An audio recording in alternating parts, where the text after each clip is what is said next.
On a tous déjà vu ces petites lampes de jardin, celles qui s'allument toutes seules la nuit, comme par magie. En surface, ça a l'air tout simple, mais comment ça marche vraiment? Sans interrupteur, sans que personne ne fasse rien. Eh bien, c'est exactement le petit mystère qu'on va éclaircir ensemble aujourd'hui. Voilà la question centrale. Imaginez la scène, un chemin qui s'illumine dès que la nuit tombe. Il n'y a pas d'horloge visible, pas de bouton. Alors qu'est-ce qui donne l'ordre à cette simple lampe de savoir quand il est temps de briller? Pour le savoir, il faut aller voir ce qui se passe à l'intérieur. Alors pour percer ce secret, voici notre plan de match. On va d'abord faire la différence entre l'énergie et, disons, l'information. Ensuite, on suivra le parcours de chacune. On verra comment les décisions sont prises et à la fin, on assemblera toutes les pièces du puzzle. C'est parti. Pour vraiment piger le fonctionnement, il faut voir cette lampe non pas comme un seul bloc, mais comme un système avec deux parties bien distinctes. D'un côté, il y a la force brute, l'énergie, et de l'autre, il y a l'intelligence, l'information. Pensez-y un peu comme les muscles et le cerveau d'un corps. Et voilà, la distinction fondamentale est là. D'un côté, on a ce qu'on appelle la chaîne de l'énergie. Son boulot, c'est de capter, de stocker et de fournir le courant. De l'autre, on a la chaîne de l'information. Elle, son rôle, c'est d'observer l'environnement et de prendre une décision. L'une sans l'autre, évidemment, rien ne se passe.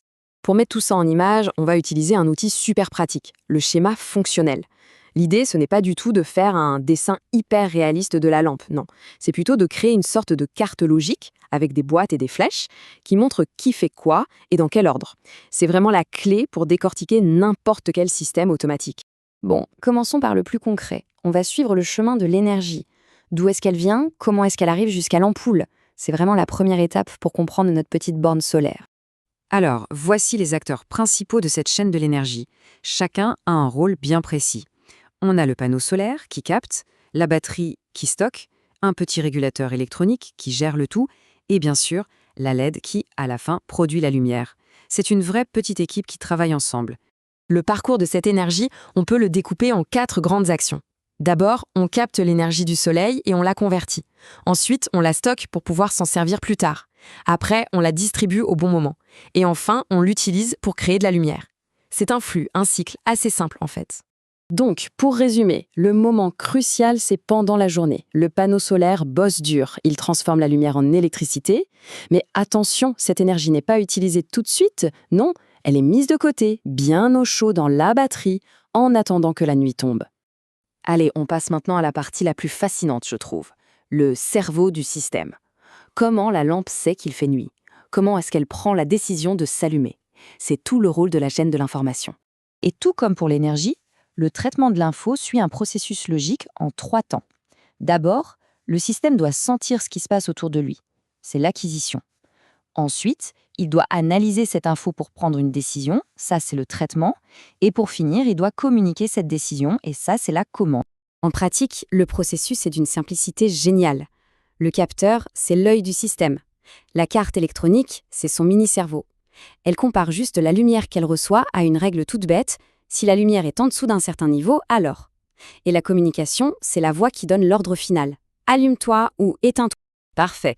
Maintenant qu'on a vu les deux chaînes séparément, les muscles d'un côté et le cerveau de l'autre, il est temps de les connecter. On va voir comment elles collaborent pour accomplir leur mission, éclairer le chemin au bon moment, et seulement au bon moment.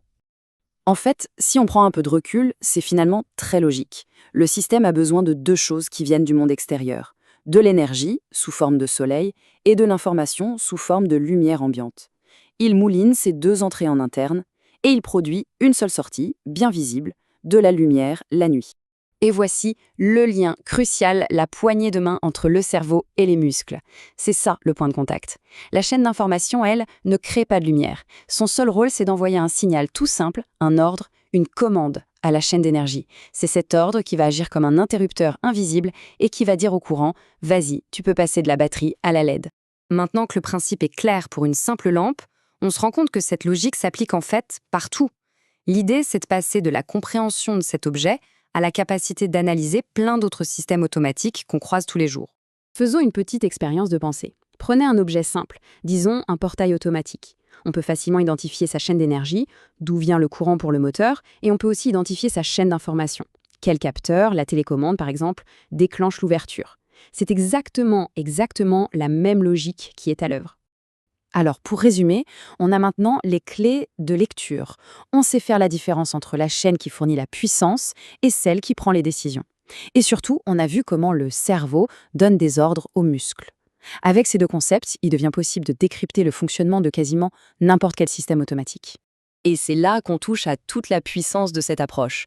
Le but n'est jamais de se noyer dans les détails techniques complexes, mais au contraire de maîtriser cette complexité. Au fond, représenter, c'est avant tout simplifier pour mieux comprendre. Et voilà comment une simple lampe de jardin peut nous révéler les secrets de tous les objets automatiques qui nous entourent.